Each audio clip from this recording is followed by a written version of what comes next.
ये कैसा भारत था? 12 करोड़ लोग अपने दैनिक जीवन के लिए खेतों में जाया करते थे। कैसा जीवन था जब हमारे बच्चे, हमारी माताएं अपने इज्जत के साथ कॉम्प्रोमाइज करके खुले में शौच जाती थी। और संख्या कितनी थी? 12 करोड़।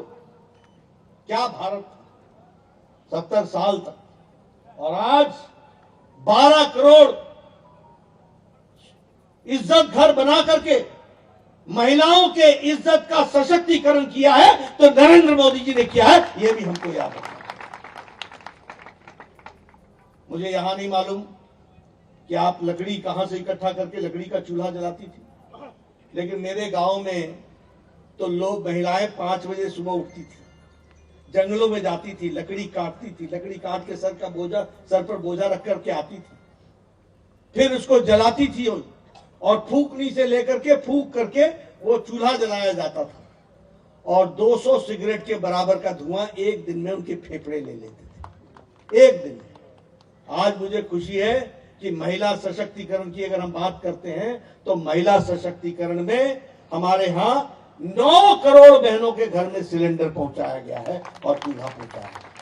अब बहनें लाइटर से जलाती हैं गैस और 5 मिनट में चाय, आधे घंटे में भोजन। यह सशक्तिकरण हुआ है, यह ताकत मिली। इसलिए मित्रों, देश बदला है। मैं देख रहा हूं यहां आप सब लोग बैठे हैं, किसी ने मास्क नहीं पहना, किसी ने नहीं पहना और बड़े नजदीक नजदीक बैठे हैं। अभी जो बाइडेन भी बिना मास्क के नहीं घूमता, अभी अमेरिका भी कोरोना से बाहर नहीं निकला है, अभी यूरोप भी कोरोना से बाहर नहीं निकला है। और 130 करोड़ का देश मोदी जी ने 219 करोड़ डोज लगा करके, डबल डोज विद बूस्टर मुफ्त में लगा करके सुरक्षा कवच पहना दिया है। ये किया है तो भारत में मोदी जी ने करके दिखाया। और मैं तो स्वास्थ्य मंत्री रहा हूं। India's largest and the fastest vaccination programme. अभी तक यूरोप में वैक्सीन पूरी नहीं लग पाई है, अमेरिका में वैक्सीन पूरी नहीं लगा पाए। हम 219 करोड़ का डोज लगा करके, डबल डोज विद बूस्टर, बिना मास्क के घूम रहे हैं। सुरक्षा कवच पहनाया है मोदी। मैं आपसे वोट इसलिए मांग रहा हूं, ये जो वोट आप देने वाले हैं, ये सब चीजों पर मोहर लगाना जो हम लोगों ने काम किया, जो मोदी जी के नेतृत्व में काम हुआ। मित्रों, मैं स्वास्थ्य मंत्री रहा हूं। इस देश में टेटनस की दवा को भारत में आने में 25 साल लगे। इस देश में स्मॉल पॉक्स की दवा को आने में 28 साल लगे। इस देश में पल्स पोलियो के बूंद का नेशनल प्रोग्राम बनने में 30 साल लग गए। इस देश में हमारे ट्यूबरक्लोसिस की दवा को आने में लगभग 30 साल लग गए, जब वो नेशनल प्रोग्राम बन करके आया। इस देश में जापानी बुखार को दवा आने में 100 साल लग गए। 1906 में जापान में जापानी बुखार का दवा बनी थी और 2006 में भारत पहुंची थी। ये हमारा रिकॉर्ड था। बड़े बड़े सूरमों ने बड़े बड़े काम किए, बड़े बड़े काम किए। और मोदी जी ने, कोरोना आया इस शताब्दी का सबसे बड़ा, जिसको कहते हैं एक पेंडेमिक आया इस शताब्दी। 20 जनवरी 2020 को पहला केस डिटेक्ट हुआ।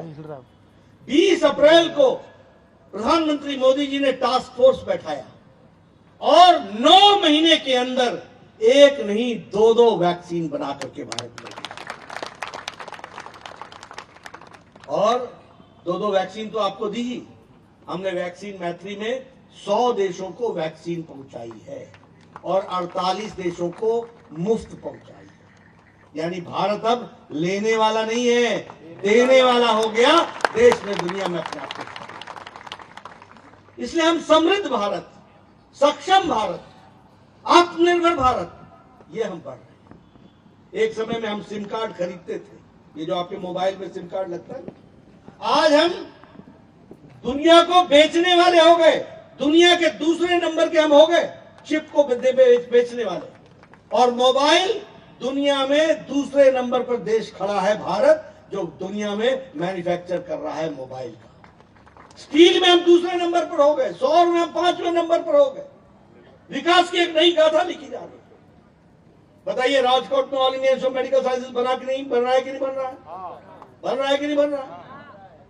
15 all India institute of medical sciences बन रहे हैं। 15 जवाहरलाल नेहरू जी ने 1960 में एक बनाया था, अटल जी ने 6 बनाए और मोदी जी ने 15 all India institute of medical sciences बनाए। 200 नए मेडिकल कॉलेज खुले हैं, 200 नए मेडिकल कॉलेज। एक समय में हमारे डॉक्टर्स की हमेशा कमी रहती थी, आज डॉक्टरों की बहुतायत हो रही है। यह भी हमको ध्यान में रखना चाहिए, एक विकास के नए आयाम लिखे गए। उसी तरीके से 53% हमारी एमबीबीएस की सीटें बढ़ी है। एक समय में 54,000 था, आज 83,000 सीटें पर साल, प्रति साल हम डॉक्टर प्रोड्यूस कर रहे हैं। पोस्ट ग्रेजुएट 30,000 हमारे स्टूडेंट होते थे, आज 54,000 प्रति वर्ष पोस्ट ग्रेजुएट करके निकल रहे हैं। इसलिए मित्रों, और अगर मैं गुजरात की बात करूं तो 2000 शुरू में हमारी जो जीडीपी थी वह 99,000 करोड़ रुपए, आज हमारी जीडीपी 19,80,000 करोड़ रुपए। ये हमारा अंतर है। स्कूल का ड्रॉप आउट जब प्रधानमंत्री मोदी जी ने मुख्यमंत्री के रूप में संभाला था तो उस समय 30% था।